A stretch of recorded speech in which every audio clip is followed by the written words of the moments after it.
Well, we're still following up with our segments, ladies and gentlemen, and speaking about every great nation has a landmark that serves as the spiritual campus. And for Egypt, this is the Abbasiyya Cathedral, standing as the majesty seat of St. Mark.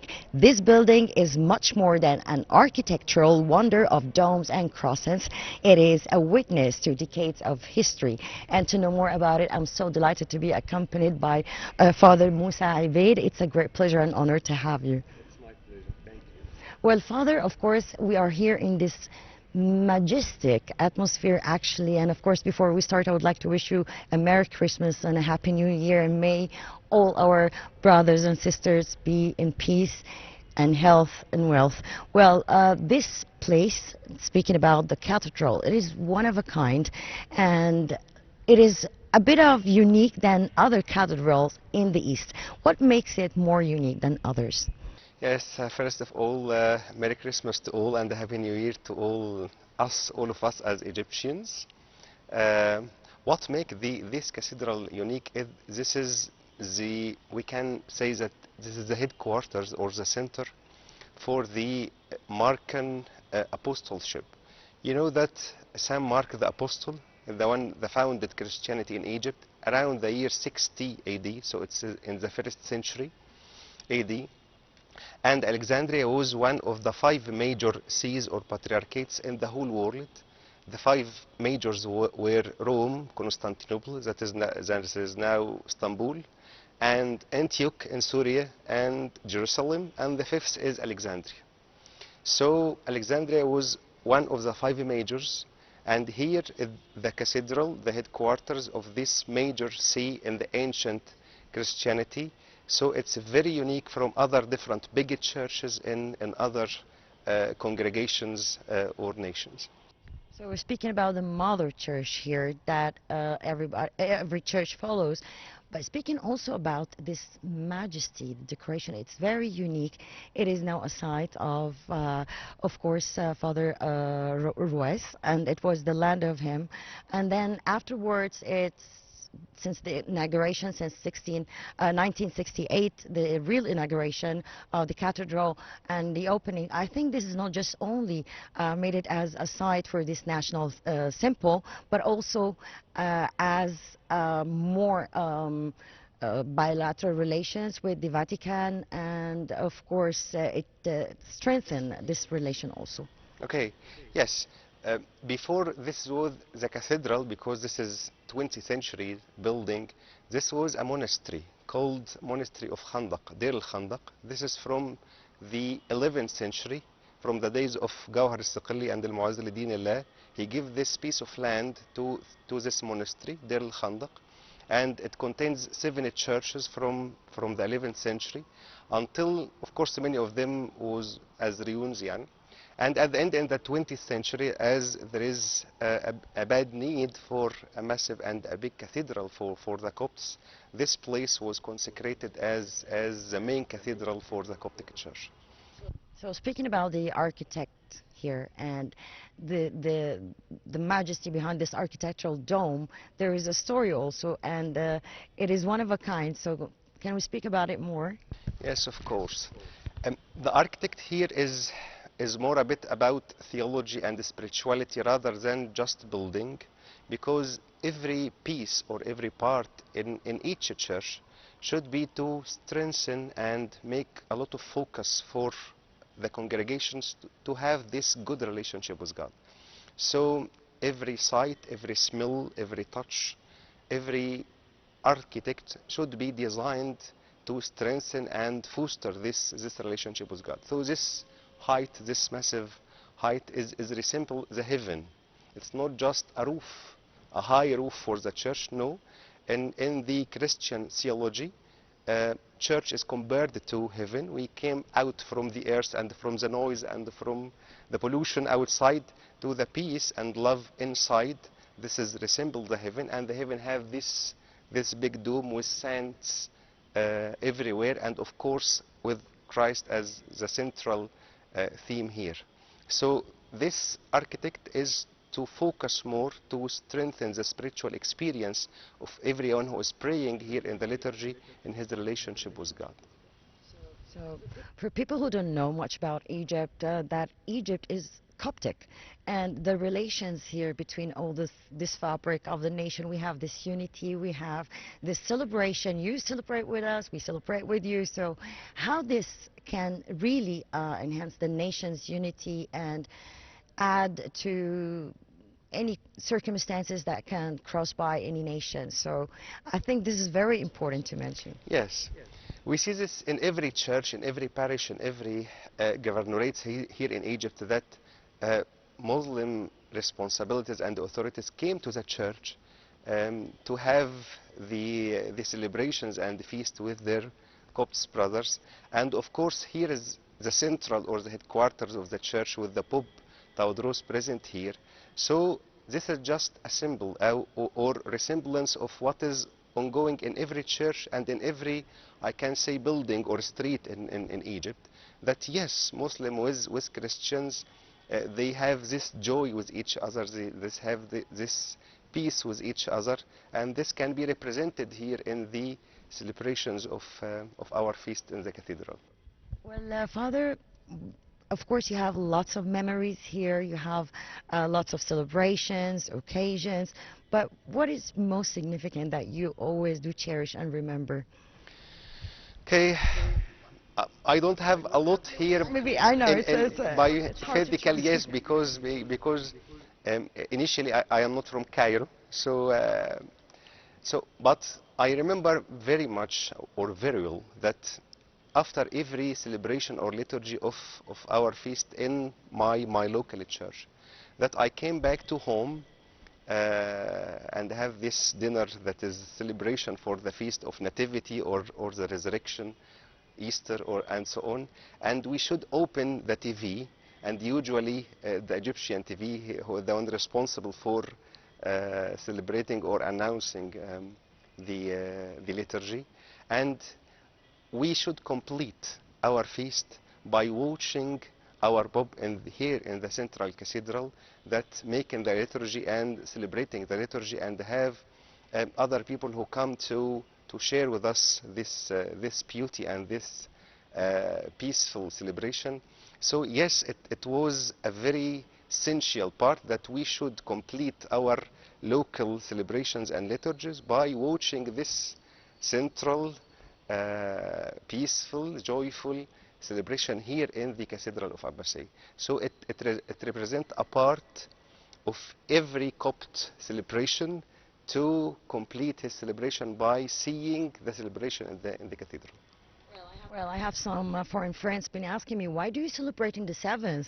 I said, well, we are a nation of celebration, but it's about calculation also. It goes back to the Coptic calculations, right? Yes.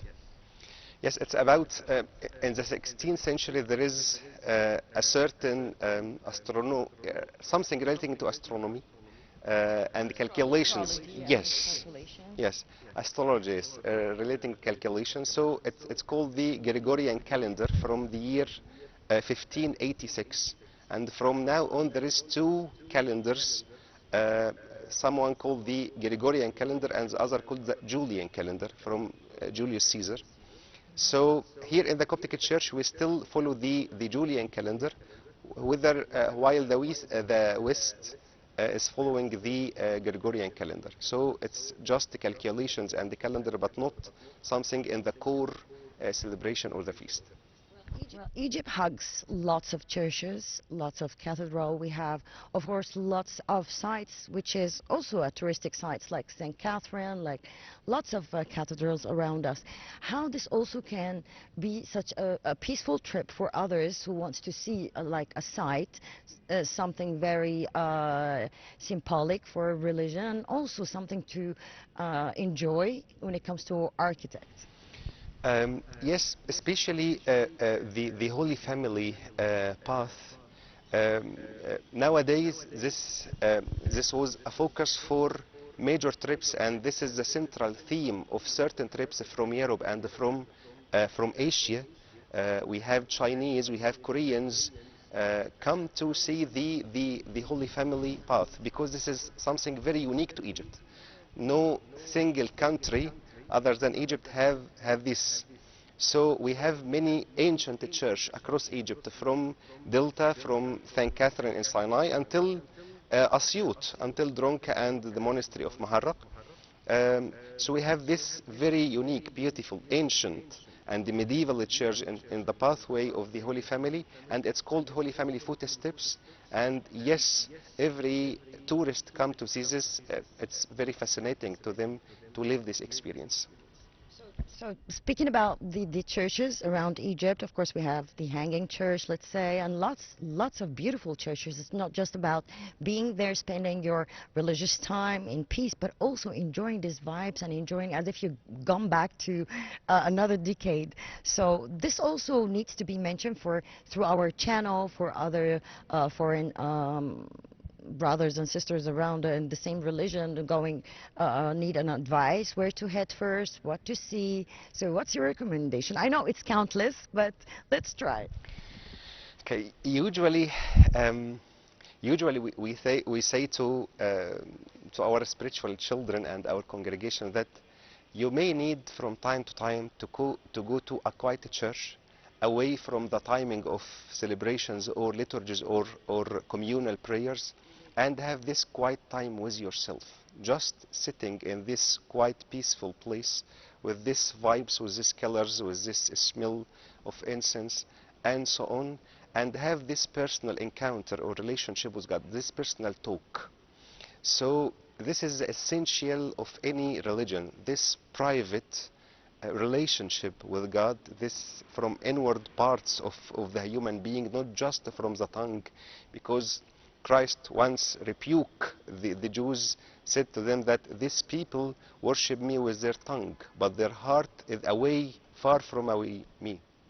So he always wants the heart, and these places, churches, especially all the churches, ancient churches, help to give this vibes and this spirit. So yes, it's our advice to all who want this peaceful, quiet encounter with God to go to the church in a quiet time, away from the time of liturgies, and have this peaceful, just sitting, just contemplating, or have these thoughts and talk privately with God. Well, I see that you mentioned something very important, which is heart. It's all about faith, which really connected directly to the heart. How do you implement in the young generations morals, ethics, prayers? Because in this busy world, I know it's hard to speak to children as before. It's hard to speak, having like a time for them to advise, which they really decline. But how do you see that, like, since you've been indulging with different ages, probably? Okay, this is very important point here, because this generation or youth nowadays need some logic, not just faith, not just something they do not see.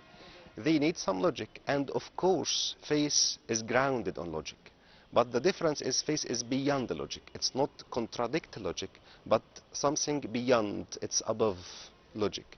So we should have first this common ground that we have logic in our faith, and beyond the logic there is something that I cannot perspect or have this perspective with my senses, and this with faith. And for the morals and values and so on, this is introduced to the youth for how to be a good human being, a real human being, because humanity was centered in love and peace and have this cooperative social relationship. This is the core of human being. But because of this world around us, this was disrupted. So the values is seeded in youth with this concept. We want to be real humans that have this real relationship with God, to have a peaceful and joyful life here in earth and then in heaven. So this is for your sake on earth, to have this peace inside your heart, this love inside your heart, because otherwise hatred and noise and anxiety is something like it chains that make you as a slave. And this was expression in the Bible, that everyone who commits sin is a slave to the sin. So you have to break this chain of hatred, of anxiety, of fear, to have this peace and love, so you are free. Free and have joy and peace here in earth and, of course, in heaven. And I know your father and, of course, other fathers, they always call for peace through the prayers and through the Sundays. And this is also reflects Egypt's image when it comes to international arenas and reflecting this image on screen and speaking to others that how peaceful this country is, though people tried dozens of times to maybe provoke some obstacles or some problems with the brothers, the Egyptian brothers and sisters, but it never happened and it will never happen because this is the keenness that you are calling for, everyone is calling for such unity, for peaceful, because as long as we are witnessing this geopolitical crisis that is happening all over the world right now, what keeps us really in this unity phase, let's say, is what you're speaking about, is peace, it's morals, it's ethics, it's declining hatred, it's all of that. So this is building a generation that in the future is going to defend these morals and ethics. Yes, once upon a time, one saint, one Christian said this quote.